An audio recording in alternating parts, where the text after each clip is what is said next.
স্বাগত চট্টগ্রাম প্রতিদিনে, সঙ্গে আছি আমি ফারনাজ জুই। অনিয়ন্ত্রিত পর্যটন, প্লাস্টিক ব্যবহার ও অসচেতন ব্যবসায়িক কর্মকাণ্ডে সেন্ট মার্টিন দ্বীপের প্রাকৃতিক বাস্তুতন্ত্র হুমকির মুখে এমন অভিযোগের ভিত্তিতে যৌথ অভিযান চালানো হয়েছে।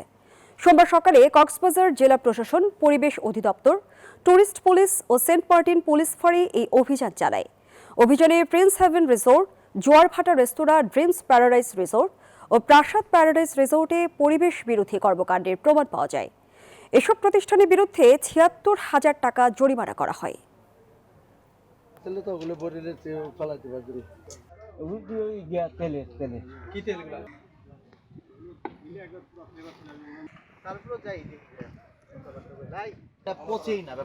বাংলাদেশ জাতীয়তাবাদী দল বিএনপির চেয়ারম্যান তারেক রহমান আগামী ২২ জানুয়ারি সিলেট সফর শেষে সড়কপথে ঢাকায় ফেরার পথে ব্রাহ্মণবাড়িয়ার সরাইল উপজেলার কুট্টাপাড়ায় আয়োজিত জনসভায় প্রধান অতিথি হিসেবে বক্তব্য দেবেন। এই জনসভাকে কেন্দ্র করে ব্রাহ্মণবাড়িয়া জুড়ে দলীয় নেতাকর্মী ও সাধারণ মানুষের মধ্যে ব্যাপক উৎসাহ উদ্দীপনা বিরাজ করছে। এ উপলক্ষে ১৮ জানুয়ারি সন্ধ্যায় ব্রাহ্মণবাড়িয়া প্রেস ক্লাব মিলনায়তনে জেলা বিএনপির উদ্যোগে এক সংবাদ সম্মেলন অনুষ্ঠিত হয়। সংবাদ সম্মেলনে জনসভা ঘিরে সার্বিক প্রস্তুতি, সাংগঠনিক কার্যক্রম ও প্রত্যাশিত জনসমাগম সম্পর্কে বিস্তারিত তুলে ধরেন কেন্দ্রীয় বিএনপির অর্থনৈতিক বিষয়ক সম্পাদক ও ব্রাহ্মণবাড়িয়া জেলা বিএনপির সভাপতি ইঞ্জিনিয়ার খালেদ হোসেন মাহবুব শ্যামল। তিনি বলেন, সিলেটে মাজার জিয়ারত শেষে ঢাকায় ফেরার পথে সরাইলে তারেক রহমানের এই জনসভা গণতন্ত্র, ভোটাধিকার ও জনগণের অধিকার প্রতিষ্ঠার আন্দোলনে নতুন গতি সঞ্চার করবে।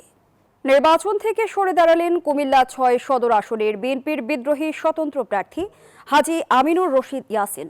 সোমবার কুমিল্লা নগরীর ধর্মসাগর পাড় এলাকায় বিএনপির অস্থায়ী কার্যালয়ে এক সংবাদ সম্মেলনে প্রার্থিতা প্রত্যাহারের সিদ্ধান্তের কথা জানান তিনি। এ সময় কুমিল্লা সদরের বিএনপির প্রার্থী মনিরুল হক চৌধুরী, দক্ষিণ জেলা বিএনপির সভাপতি জাকারিয়া তাহের সুমন, বিভাগীয় সহ সাংগঠনিক সম্পাদক মোস্তাক মিয়া সহ জেলা ও মহানগরের নেতাকর্মীরা উপস্থিত ছিলেন।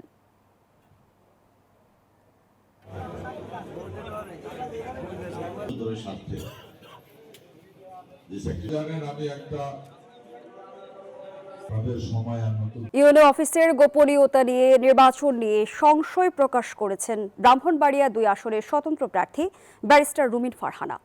রোববার দুপুরে ব্রাহ্মণবাড়িয়া প্রেস ক্লাবে সংবাদ সম্মেলন করে এমন সংশয় প্রকাশ করেন তিনি। এ সময় তিনি বলেন, গত ১৭ জানুয়ারি সরাইলের ইসলামাবাদ এলাকায় ম্যাজিস্ট্রেটের সঙ্গে সংগঠিত ঘটনায় তার বিরুদ্ধে আনা অভিযোগ ভিত্তিহীন এবং তার নির্বাচনী আচরণবিধি লঙ্ঘনের ধারার বাইরে বলে দাবি করেন তিনি। একটা অপরাধের জন্য আমাকে ৩ জায়গায় শাস্তি দেওয়া হলো, ৪০,০০০ টাকা জরিমানা, অনুসন্ধান কমিটির কাছে রিপোর্ট এবং ইউএনও ডিসি আমাকে শোকজ নোটিশ করা। এক অপরাধে ৩ সাজা। এই প্রশাসনের অধীনে আমি কেমন করে নির্বাচন করি যারা অলরেডি এতটা বায়াসড। চট্টগ্রাম প্রতিদিনের রিপোর্টে একটা বিরতি নিচ্ছি। আবারও স্বাগত চট্টগ্রাম প্রতিদিনে। চট্টগ্রামের আলোচিত আইনজীবী সাইফুল ইসলাম আলিফ হত্যা মামলায় সনাতনী জাগরণ জোটের মুখপাত্র চিন্ময় কৃষ্ণ দাস সহ ৩৯ জন আসামির বিরুদ্ধে চার্জ গঠন করেছেন আদালত। আগামী ২ ফেব্রুয়ারি মামলার সাক্ষীর জন্য দিন ধার্য করেছেন। এদিকে আসামিপক্ষ উচ্চ আদালতে যাওয়ার ঘোষণা দিয়েছেন। আকরাম হোসাইনের রিপোর্ট।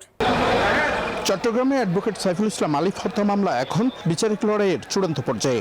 সোমবার কঠোর নিরাপত্তার মধ্য দিয়ে চট্টগ্রাম দ্রুত বিচার ট্রাইব্যুনালের বিচারক মোহাম্মদ জাহিদুল হকের আদালতে হাজির করা হয় বহিষ্কৃত ইস্কন নেতা চিন্ময় কৃষ্ণ দাস সহ ২৩ আসামিকে। সিসিটিভি ফুটেজ, প্রত্যক্ষদর্শীর সাক্ষ্য ও আসামিদের স্বীকারোক্তিমূলক জবানবন্দি বিশ্লেষণ করে আদালত ৩৯ জন আসামির বিরুদ্ধে চার্জ গঠন করেন। চার্জশিট অনুযায়ী চিন্ময় কৃষ্ণ দাসের বিরুদ্ধে দণ্ডবিধির ৩০২ ও ১০৯ ধারায় অভিযোগ আনা হয়েছে। অন্যান্য আসামিদের বিরুদ্ধে দাঙ্গা, অবৈধ অনুপ্রবেশ ও সরাসরি হত্যাকাণ্ডে অংশগ্রহণের দায়ে ১৪৭ থেকে শুরু করে ৩০২ ও ৩৪ ধারায় চার্জ গঠন করা হয়। এ মামলায় ৩৯ জন আসামির মধ্যে ১৬ জন এখনও পলাতক রয়েছেন। চিন্ময়ের বিরুদ্ধে ৩০২ এবং ১০৯ ধারায় এবং বাকি সকল আসামির বিরুদ্ধে ১৪৭, ১৪৮, ৩০২, ১০৯ ধারায় অভিযোগ গঠন করা হয়েছে। আগামী ২রা ফেব্রুয়ারি বাদীর সাক্ষীর জন্য বিজ্ঞ আদালত দিন ধার্য করেছেন। ছেলের হত্যার বিচার শুরু হওয়ায় সন্তোষ প্রকাশ করেন নিহত আলিফের বাবা।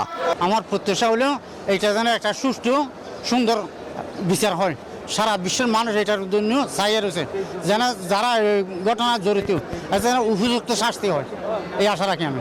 আদালতের এই আদেশের বিরোধিতা করে উচ্চ আদালতে যাওয়ার ঘোষণা দিয়েছেন আসামি পক্ষের আইনজীবী। উচ্চ আদালতে যাব এবং উচ্চ আদালত থেকে আমরা আশা করি উনি সম্পূর্ণ অব্যাহতি পাবে।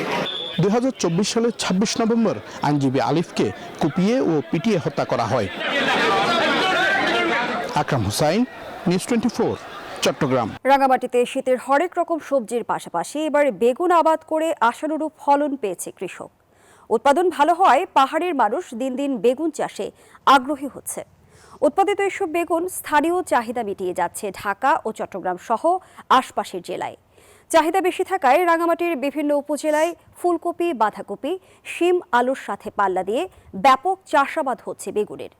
উৎপাদন বাম্পার হওয়ায় পাহাড়ের মানুষের বেগুন চাষে আগ্রহ বেড়েছে। রাঙামাটির বাঘাইছড়ি, লংদু, বরকল, বিলাইছড়ি ও জোড়াছড়ি উপজেলার উৎপাদিত বেগুনের ফলনও হয়েছে ভালো।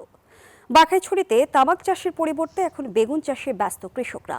স্থানীয় কৃষি বিভাগের সহায়তা ছাড়াও নিজ উদ্যোগে সবাই বেগুন চাষ করছে শত শত একর জমিতে। দর্শক, এই ছিল নিউজ 24 চট্টগ্রাম প্রতিদিনের সংবাদে। এতক্ষণ সাথে থাকায় ধন্যবাদ সবাইকে।